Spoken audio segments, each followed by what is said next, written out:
Fala galera, tudo beleza?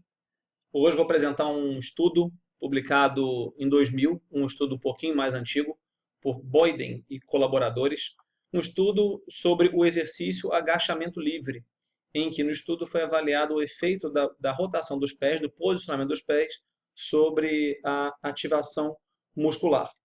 Bem, esses aqui são os autores do estudo, né?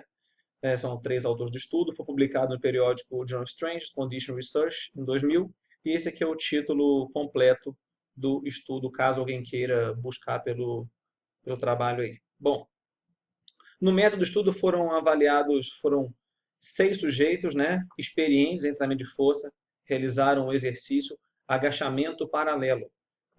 Então, esse agachamento paralelo, os pés estavam afastados à largura dos ombros. Bem, e aí o exercício foi realizado com os pés em 4 posições. A primeira delas, com os pés totalmente, perfeitamente paralelos, como nessa figura aqui. Eu coloquei um exemplozinho aqui, essa figura aqui com os pés perfeitamente paralelos. Essas figuras não são do estudo, realmente, né? E também eu peguei a figura da internet, não foi eu que tirei essa figura feiosa com essa meia aí no meio da canela, não. Mas tudo bem, vamos lá então, voltando ao nosso estudo aqui. Uma segunda posição, que foi com os pés em rotação interna.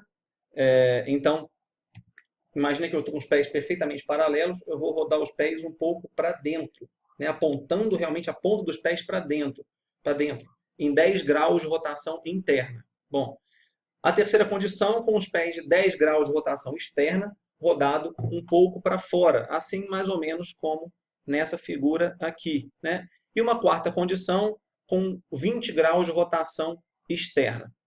Beleza. Além disso, para cada uma dessas 4 posições dos pés aqui, foram realizadas 2 condições de carga, ou com 65% de 1 RM ou com 75% de 1 RM. Em cada uma delas foram realizadas 3 repetições e a amplitude de movimento foi até 80 a 90 graus de flexão de joelhos.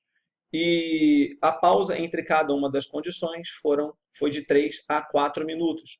Os músculos analisados foram vasto medial, vasto lateral e reto femoral. Então, só resumindo, quando utilizada a carga de 65% de 1 RM, foram realizadas 3 repetições em cada uma das posições dos pés. 0 graus, rotação interna, 10 graus de rotação externa e 20 graus de rotação externa. E depois, quando utilizado 75% de 1 RM, mesma coisa. Em paralelo, 0 graus de rotação interna, 10 graus de rotação externa e 20 graus de rotação externa também. Beleza, o que foi observado nesse estudo, né? Os principais resultados desse estudo aí? Que não houve diferença nenhuma na ativação muscular para nenhum dos músculos analisados, nem de vasto medial, nem de vasto lateral e nem de reto femoral. Então, nessa primeira tabela aqui em cima, são apresentados os valores de pico de atividade eletromiográfica em função da posição dos pés, né? Em função da rotação aqui, para cada uma das cargas. Aqui 75% e aqui 65%. Aqui os músculos aqui no canto esquerdo aqui. Não houve diferença no pico de ativação para nenhum dos músculos.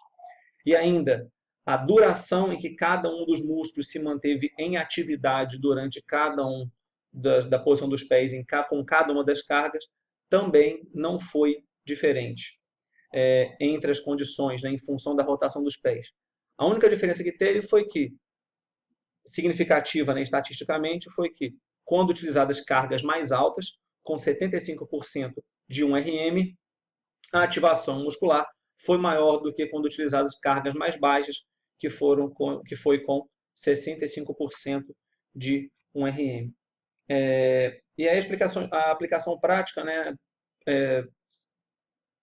em relação dos próprios pesquisadores aí, reportado no próprio estudo, no próprio artigo, foi que realmente, se quiser exigir mais da musculatura, trabalhe com cargas mais altas, com 75% de 1 RM, como está apresentado aqui nesse tópico, que não houve diferença, né, mais uma vez, na ativação muscular para nenhuma das posições dos pés em função da rotação, que o reto femoral, dentre os 3 músculos analisados, apresentou menor ativação muscular, e provavelmente isso foi pela anatomia desse músculo, né, por ser um músculo biarticular, e aí enquanto você está tendo o músculo, enquanto está fazendo um agachamento, ele está diminuindo o seu comprimento no quadril, então ele entraria em insuficiência. Então, essa é uma das explicações para uma menor atividade desse músculo em relação aos outros dois. Mas entre a rotação dos pés não tem diferença.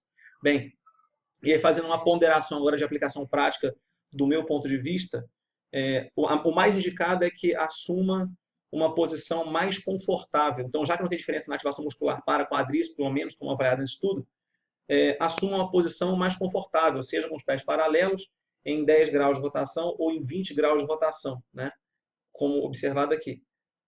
Com rotação interna, já é um posicionamento que eu não gosto de trabalhar e não considero interessante. Por quê? Se os pés estão em rotação interna e os joelhos, durante qualquer agachamento, durante qualquer agachamento, terra, fundo, os joelhos têm que apontar para a ponta dos pés. Se os pés estão para dentro, obviamente os joelhos também irão apontar para dentro. E os joelhos, em algum momento, irão se tocar, certo? Então, eu já coloquei, isso pode gerar, além de ter um estresse para o joelho e limitar a amplitude de movimento, isso pode gerar um estresse excessivo para a articulação do quadril em função dessa rotação interna ainda combinada com essa flexão de quadril, esse agachamento. Tá legal? Então, baseado nisso, a minha sugestão é que utilize a posição mais confortável num agachamento paralelo, sendo com os pés em 0 graus de rotação, ou 10 graus de rotação, ou 20 graus de rotação. Mas rotação interna, pelo menos no meu ponto de vista, não é um posicionamento interessante e muito menos seguro.